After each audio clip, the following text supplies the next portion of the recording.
Tout a commencé le 24 juillet 2016.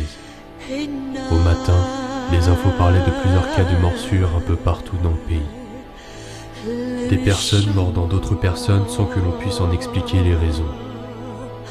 À midi, la panique commençait à enflammer les chaînes d'information.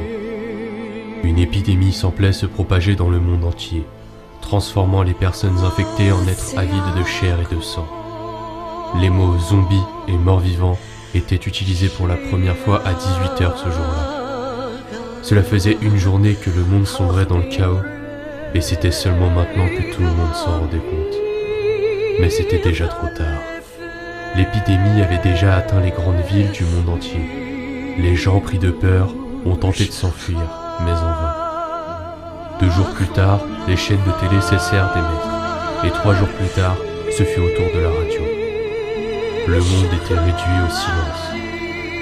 En moins d'une semaine, la nature avait repris ses droits.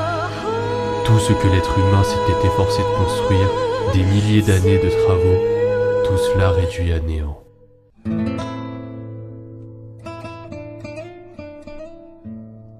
Le monde a changé. Les gens fuient les villes car elles regorgent des monstres mangeurs d'hommes. Ils marchent à longueur de journée, cherchant désespérément un endroit pour passer la nuit, de la nourriture ou encore des armes.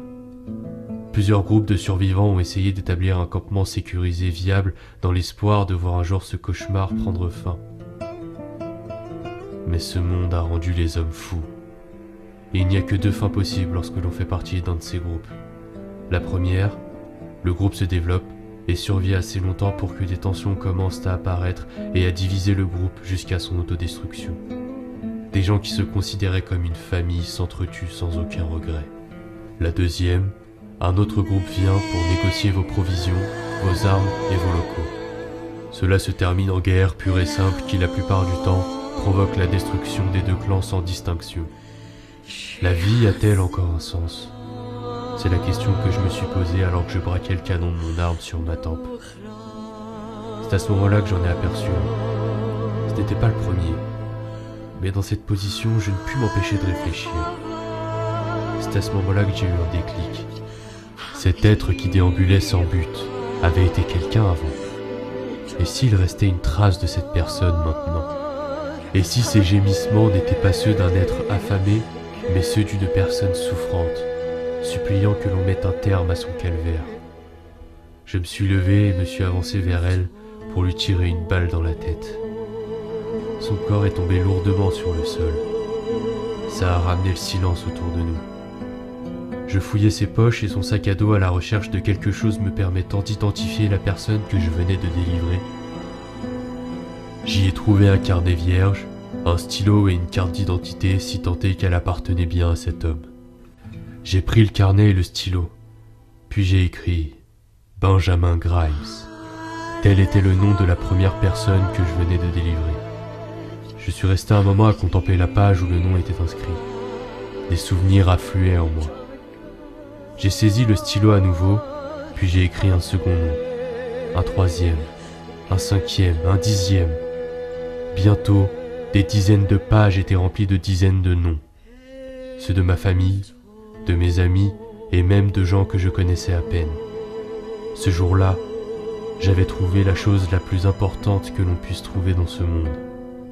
Ce n'étaient ni des boîtes de conserve ni des munitions. J'avais trouvé une raison de vivre. À partir de maintenant, je chercherai les gens dont j'avais inscrit le nom sur la liste, comme j'aime l'appeler, et une fois que je les aurai trouvés et délivrés, je pourrai alors rayer leur nom.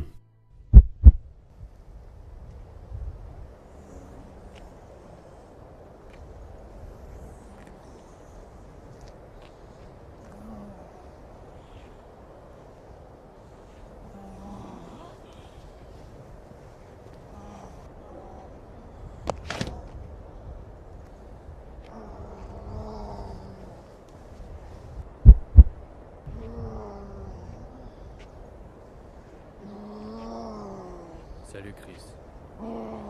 Ça fait un bail. J'ai toujours eu les mots avec les autres, mais là...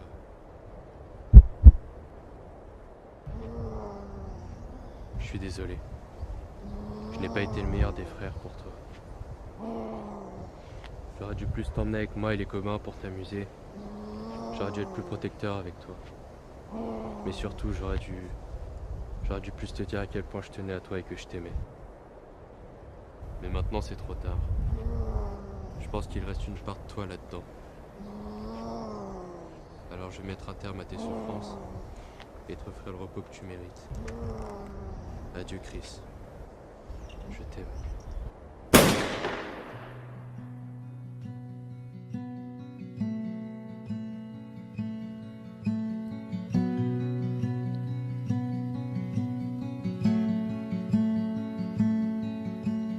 You hold your every breath. Life is for the living in the water. Oh, you feel that you should run, but where are you to hide in the water? Oh, against the tide you struggle, the skin we're in, the skin we're in. Against the tide we struggle to keep our heads above the deep, and our hearts above the light, above the light. We vow your life and blood. This is not our home in the water.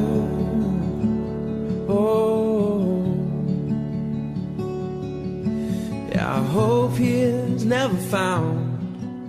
Just try and keep your way in the water. Oh, against the tide we struggle, the skin we're in, the skin we're in. Against the tide we struggle to keep our heads above the deep, and our hearts above the light, above the light. And who we are today can never make amends for what we've done. Tainted blood. And his eyes are full of love. Forgive them, release them.